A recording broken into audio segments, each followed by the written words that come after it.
নমস্কার বন্ধুরা, সকলকে আমার চ্যানেলে অনেক অনেক স্বাগত। আজ আমি 1 চামচ গোবিন্দভোগের চাল দিয়ে এঁচোড়ের একটা নিরামিষ রেসিপি আপনাদের সাথে শেয়ার করছি। আশা করছি রেসিপিটি আপনাদের ভালো লাগবে। তো রেসিপিটি শুরু করছি। প্রথমে হাতে ও বটিতে ভালো করে সর্ষের তেল মাখিয়ে নেব। এবার এখানে আমি একটা এঁচোড় নিয়ে প্রথমে এঁচোড়টা কেটে 10 মিনিট জলে ভিজিয়ে রেখেছিলাম।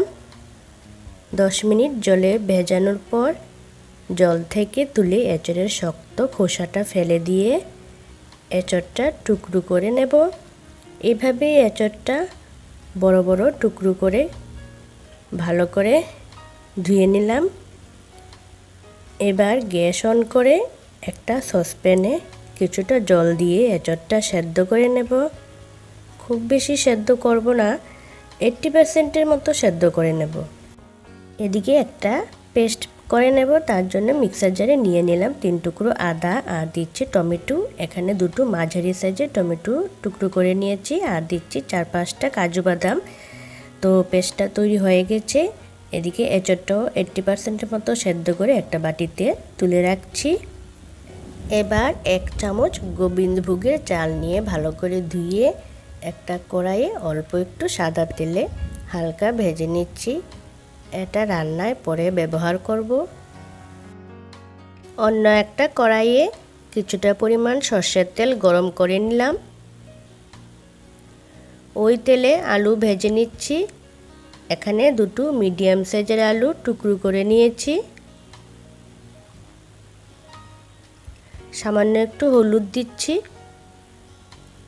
আলুটা বেশি লাল করে ভাজবো না, একটু হালকা ভেজে তুলে রাখছি। আলু ভাজার তেলেই সেদ্ধ এঁচোড়টাও সামান্য একটু ভেজে নেব। সামান্য একটু হলুদ দিয়ে কয়েক সেকেন্ড নেড়ে চেড়ে আলুর মতনই হালকা ভেজে তুলে রাখছি। ওই একই কড়াইয়ে দিয়ে দিচ্ছি 4 টেবিল স্পুন সরষের তেল। তেলটা ভালো করে গরম হওয়ার পর তেলের মধ্যে ফোড়নে দিচ্ছি 4টা শুকনো লঙ্কা, 4টা এলাচ, 2টো দারচিনি আর দিচ্ছি 2টো তেজপাতা।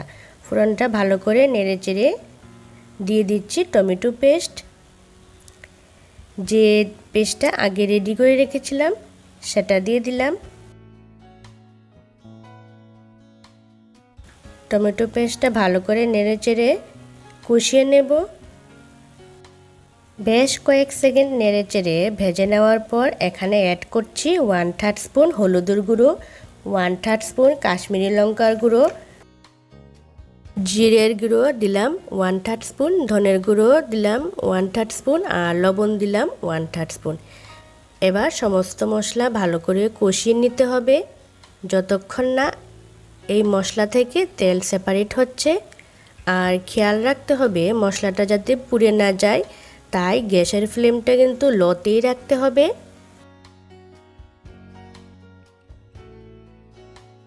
এবার মশলা থেকে তেল ছাড়তে শুরু করলে দিয়ে দিচ্ছি এঁচোড়। যে এঁচোড়টা সেদ্ধ করে সামান্য হলুদ দিয়ে হালকা ভেজে রেখেছিলাম সেই এঁচোড়টা দিয়ে দিলাম।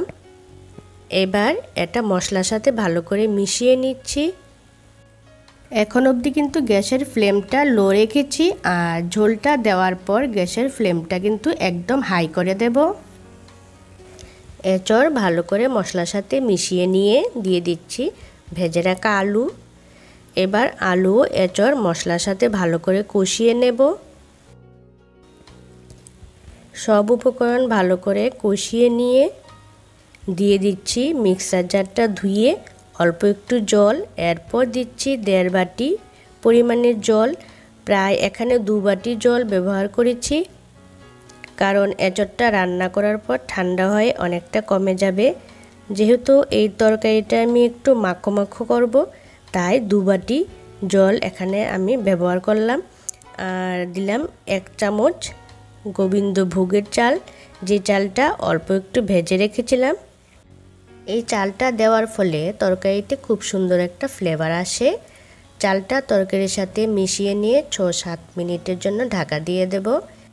মিনিট 7 পর ঢাকা খুলে দিয়ে দিচ্ছি অল্প একটু লবণ। আমার তরকারিতে লবণটা একটু কম লাগছিল, আর দিলাম অল্প একটু চিনি। ভালো করে নেড়ে চেড়ে লবণ চিনি তরকারির সাথে মিশিয়ে নিচ্ছি।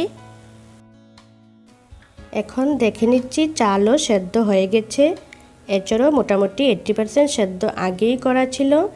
এখন কিন্তু পুরোটা ভালো মতো সেদ্ধ হয়ে গেছে, সাথে আলুও সেদ্ধ হয়ে গেছে।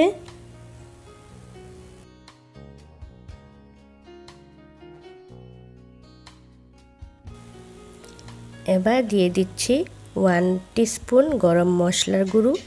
গরম মশলাটা দিয়ে ভালো করে তরকারির সাথে মিশিয়ে নিচ্ছি। গরম মশলাটা দিয়ে কয়েক সেকেন্ড তরকারিটা ফুটিয়ে নেব।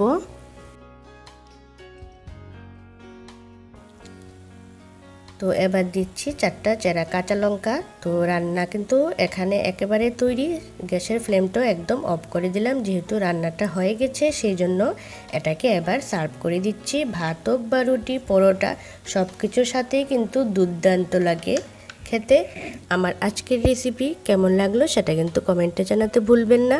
আর ভালো লাগলে একটা লাইক ও চ্যানেলটা সাবস্ক্রাইব করে আমার পাশে থাকবেন। আজ তাহলে এই পর্যন্ত, আবারও দেখা হবে নতুন কোনো রেসিপির সাথে। আমার আজকের ভিডিও সম্পূর্ণ দেখার জন্য সকলকে অনেক অনেক ধন্যবাদ। সবাই ভালো থাকবেন, সুস্থ থাকবেন।